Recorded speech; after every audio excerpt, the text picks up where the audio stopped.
Évangile de Jésus-Christ selon saint Matthieu, chapitre 5, des versets 13 à 16.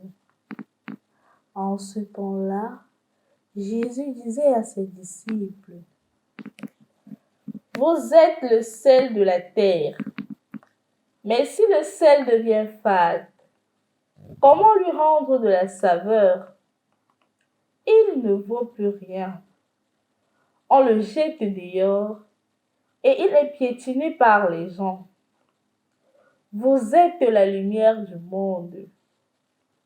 Une ville située sur une montagne ne peut être cachée. Et l'on n'allume pas une lampe pour la mettre sous le boisseau. On la met sur le lampadaire et elle brille pour tous ceux qui sont dans la maison. De même, que votre lumière brille devant les hommes. Alors, voyant ce que vous faites de bien, ils rendront gloire à votre Père qui est aux cieux. Au nom du Père et du Fils et du Saint-Esprit. Amen. Loué soit Jésus-Christ. J'ai participé il y a de cela quelque temps à une rencontre du renouveau charismatique et pendant la messe, j'ai constaté que le prêtre a béni le sel. Ayant béni le sel, il faisait une procession et déposait une poignée de sel dans la bouche de chacun des disciples, du moins de chacun des fidèles. Et je me demandais en moi-même pourquoi cela. Et je me suis approché du prêtre à la fin.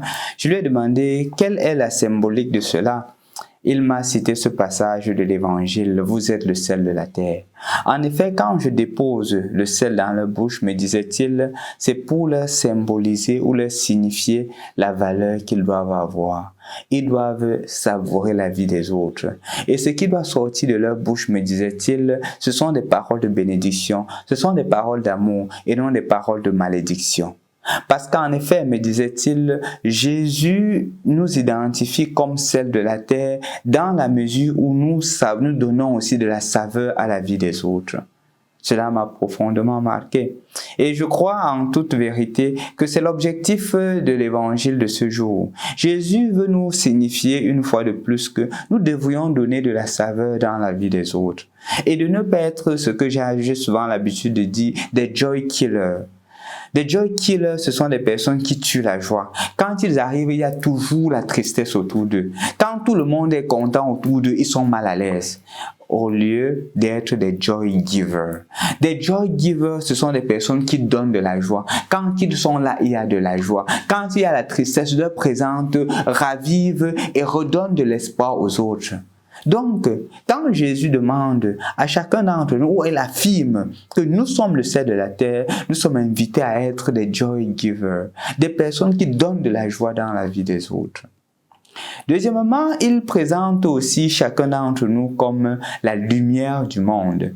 C'est encore un compliment qu'il nous adresse parce que dans le 8e chapitre de Jean, Jésus s'identifie lui-même comme la lumière. Et donc, quand il dit que nous sommes la lumière du monde, il est en train de dire que puisque nous prenons la source en lui, nous devrions aussi éclairer la vie des autres. Combien de personnes parfois croupissent dans les ténèbres parce que nous les en avons amenés? Au lieu d'être pour eux des lumières, nous avons été pour eux des obscurités.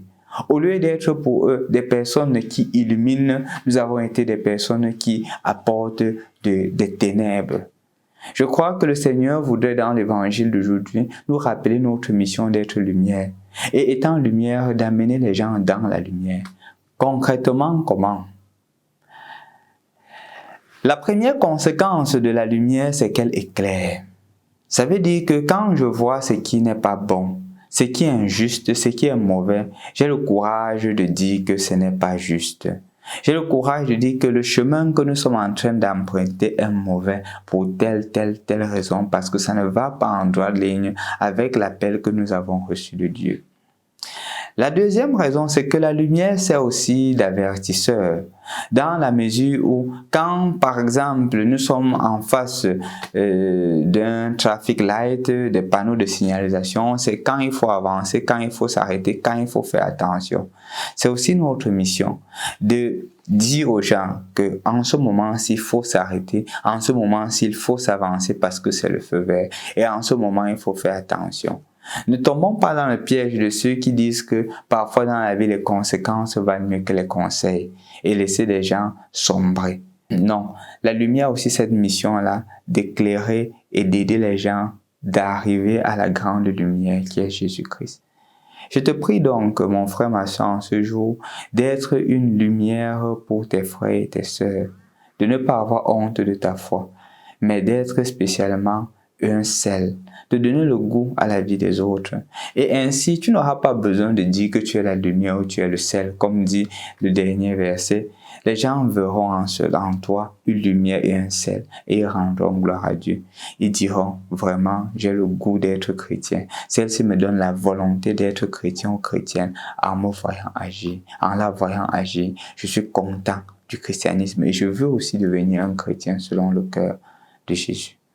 Sois aujourd'hui, mon frère, ma soeur, une lumière pour le monde. Sois aujourd'hui, mon frère, ma soeur, le sel de la terre qui donne de la saveur en étant un joy giver et non un joy killer. Au nom du Père et du Fils et du Saint-Esprit. Amen.